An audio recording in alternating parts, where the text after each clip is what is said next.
da Allah ya ba mu ba idan Allah ya ba ka wani abu jarabawa ne idan Allah ya ba ka wani abu jaraba ka yi to sai annabi sallallahu alaihi wasallam ya ce fa inna rabbiya bima qasama Allah lahu idan ya yarda da wannan rabo da Allah ya masa wuri ka da kufi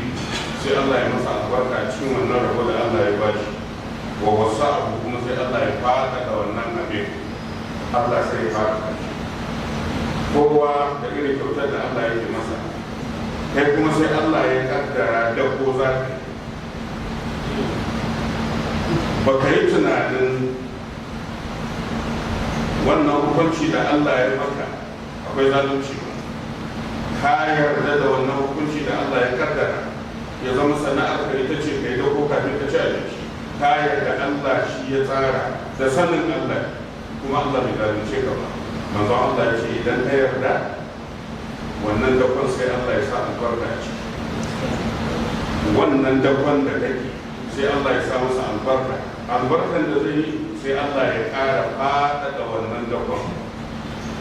wannan sana'a taka sai Allah ya ƙara faɗinta